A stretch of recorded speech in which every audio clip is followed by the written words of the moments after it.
मी professor Ashwini Agrawal 4D infuser institute से बोल रहा हूँ और हम लोग कर्मफल कैसे मिलते हैं के ऊपर चर्चा कर रहे थे अभी पिछले एपिसोड में। और हमने उससे पिछले एपिसोड में हमने देखा कि हमें कर्मफल मिलते कैसे हैं। तो गुप्त चित्र के रूप में ये हमारी हार्ट बीट के अंदर स्टैंप हो जाते हैं जब भी हम कोई कर्म करते हैं। तो वो कहते हैं कि पास्ट राइट्स फ्यूचर। तो पिछले उसमें हमने समझा कि हमारे को जो कर्मफल मिलते हैं विचारों के रूप में, और उस विचार के ऊपर जब हम डिसीजन ले लेते हैं तो हमें एक कर्मफल मिल जाता है। और फिर अगर उस पर हम श्रम करते हैं तो क्योंकि श्रम जब करते हैं तो हर चीज़ पे डिसीजन लेना पड़ता है। अब यहाँ पर ना एक बहुत इम्पॉर्टेंट जो बात समझने वाली है कि अभी मैंने कहा कि कर्मफल जो मिलते हैं हमें विचारों के रूप में मिलते हैं। तो फिर जब हम उसको एग्जीक्यूट करने जाते हैं, श्रम करने जाते हैं उसके ऊपर, तो फिर हमें जो है कर्मफल कैसे मिलते हैं कि एक कर्मफल को एग्जीक्यूट करने के लिए हमने 1,00,000 कर्मफल कमा लिए। ये तो बहुत मतलब अजीब सी बात होगी। इससे तो हम कर्मफलों के चक्कर से छूट ही नहीं सकते कभी।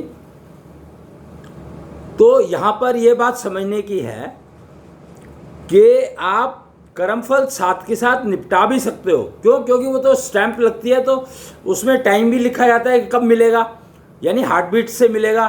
और हार्ट बीट की काउंट अगर पूरी हो गई तो आपको नया कर्मफल मिल ही जाएगा, तुरंत मिल जाएगा। तो उसको आप तुरंत निपटा सकते हैं।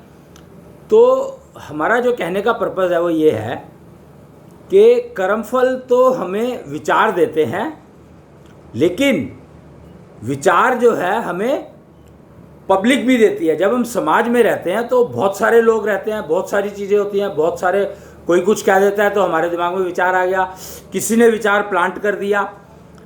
तो विचार हमारे पास दो तरह से आते हैं। हमारे कर्मफल बढ़ते क्यों हैं? तो ये समझ लीजिए कि विचार हमारे पास दो तरह से आते हैं। एक तो हमारे कर्मफल ने विचार दिया। अगर हमें कर्मफल ने विचार दिया है या हमारे को किसी सामने वाले ने विचार दिया है, विचार तो आ गया, तो बुद्धि को तो डिसीजन लेना ही है। वो कहते हैं ना, मेडिटेशन में कहते हैं कि आप विचार शून्य हो जाओ। विचार आते हैं तो आप उनको इग्नोर करो। पर अगर कोई विचार प्रकृति दे रही है तो तब क्या करोगे? आप उसको भी इग्नोर करोगे। अगर उसको इग्नोर करोगे तो आपकी जिम्मेदारी पूरी नहीं होगी।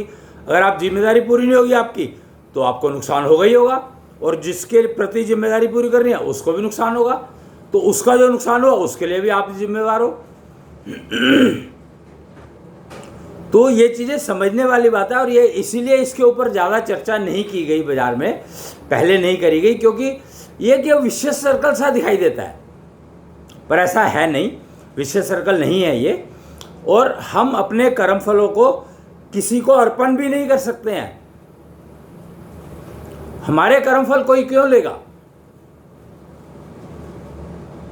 हमारे कर्मफल कोई क्यों लेगा? उसके अपने ही इतने सारे बेचारे के पास, तो हमारा और लेकर के क्यों लेगा उसको?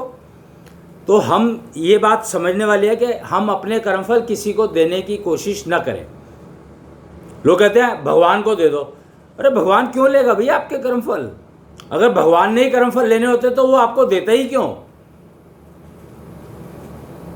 तो आपके कर्मफल कोई नहीं ले सकता, आपको अपने आप ही पूरे करने पड़ेंगे। और हर डिसीजन पे कर्मफल मिलता है। वो अलग बात है कि वो मानसिक मिलेगा या शारीरिक मिलेगा। देखिए, श्रमफल शारीरिक होता है, कर्मफल मानसिक होता है। इस बात को आप समझ लें तो आप बहुत सारी चीज़ों से बच सकते हैं, बहुत सारे कर्म साथ के साथ निपटा सकते हैं।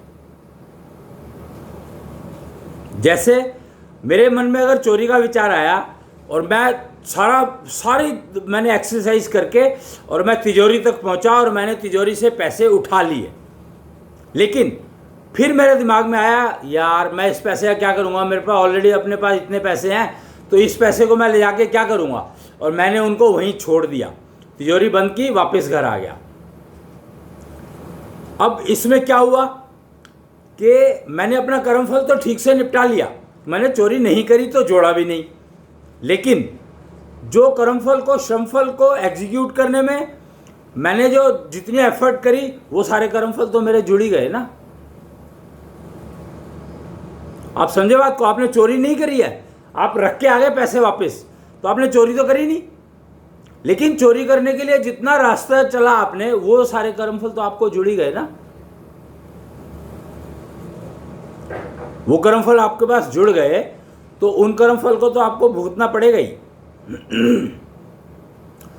पर वो कर्मफल मानसिक रूप से और शारीरिक रूप से, दोनों रूप से आपको भुगतने पड़ेंगे। अब इसको मैं अगर एक कदम आगे चलता हूँ इसमें, तो मैंने जब मेरे दिमाग में विचार आया कि मुझे चोरी करनी है, मैंने कहा ठीक है। फिर मैंने प्लान बनाया कि चोरी के लिए मुझे क्या क्या चाहिए और क्या क्या स्टडी करना है। मैंने वो शुरू किया मैंने, और फिर उसके बाद मैंने उसको अरेंजमेंट, जो मैंने प्लान बनाया उसको एग्जीक्यूट करने के लिए मैं खड़ा हो गया और चल पड़ा। लेकिन जब मैं अपने गेट तक पहुंचा गाड़ी में बैठने के लिए, गाड़ी वाड़ी सब कुछ मैंने अरेंज कर ली, गाड़ी में बैठने के लिए मैंने, छोड़ यार क्या करना है, पैसे मेरे पास पैसे बहुत हैं, उसके पैसे निकाल के मैं क्या करूँगा, छोड़ो। तो मैं गेट से वापस आ गया, यानी मैं उसके घर तक गया नहीं, उसकी तिजोरी तक गया नहीं। प्लान मैंने almost 20% plan, 25-30% plan, 40% plan drop कर दिया। तो मेरे कर्मफल कमाए हुए कम हो गए। माइंड इट, पहले केस में मैंने 1 लाख कर्मफल कमाए, दूसरे केस में मैंने 40,000 कर्मफल कमाए अभी भी है, क्योंकि मैं उठ के गेट तक तो चला ही गया था और मैंने प्लानिंग करके सारा चीज़ें तो अरेंज कर ही ली थी। तो पर 40,000 कमाए। ऐसे कम होते हैं कर्मफल कमाना, इस तरीके से कम किया जाता है। फिर मेरे दिमाग में आया कि यार मैं यहाँ बैठा था, मेरे दिमाग में चोरी करने का आया और मैंने हाँ कही, और फिर मैंने प्लान बनाया, और प्लान बना करके मैं गाड़ी वाले को फ़ोन करने ही वाला था कि गाड़ी लेके आनी है इस टाइम पे। मैंने कहा छोड़ यार क्या करना है, तो वो 30,000 रह गए। और ऐसे करते करते अगर मेरे दिमाग में आया कि मैंने चोरी करनी है, मैंने डिसीजन ले लिया हाँ करनी है, लेकिन मैंने कहा छोड़ यार, तो मैंने 1 कर्मफल कमाया। अगर मैं डिसीजन ये ले लेता हूँ कि मेरे पास कर्मफल आया, मुझे चोरी करनी है, और मैंने कहा छोड़ यार, तो मैंने 1 भी कर्मफल नहीं कमाया। इस तरीके से हम अपने कर्मफलों को कंट्रोल कर सकते हैं। अब इसमें गेम क्या है? गेम ये है कि आप का वर्तमान कितना, आप समाधि में रहना कितना सीख गए हैं। अगर आप समाधि में रहना सीख गए हैं, यानी वर्तमान में रहना सीख गए हैं, तो आपको ये डिसीजन लेने में जितना टाइम चाहिए वो टाइम आपको समाधि की अवस्था में ही मिलेगा। समझने वाली बात यहाँ पर यह है, कहते हैं ना कि वर्तमान जितना बड़ा कर सकते हो कर लो।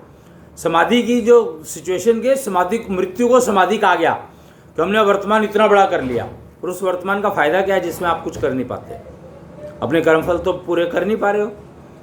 तो समाधि का मतलब है कि आपने अपने वर्तमान को इतना लंबा कर लिया कि जो कर्मफल आया आपके पास, कर्मफल विचारों के रूप में आया, उसको आपने एग्जीक्यूट करने के लिए राइट डायरेक्शन, डिसीजन लेने के लिए राइट डायरेक्शन चुनने का समय मिल गया आपको।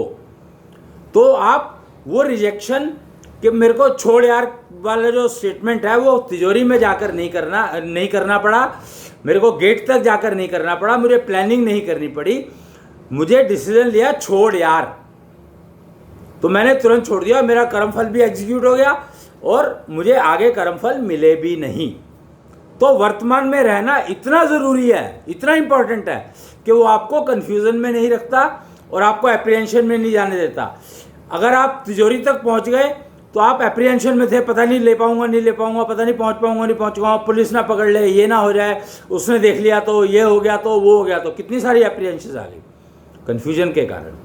तो वर्तमान को इतना बड़ा करो कि आपको डिसीजन लेने का समय मिले, भाई यही एक बहुत इम्पोर्टेंट मैसेज था जो कर्मफल समझने का है कि विचार चाहे कर्मफल ने दिया या सामने वाले ने दिया, आप अगर वर्तमान में रहना सीख गए तो आपको गारंटी है कि आप कर्मफल जोड़ोगे नहीं।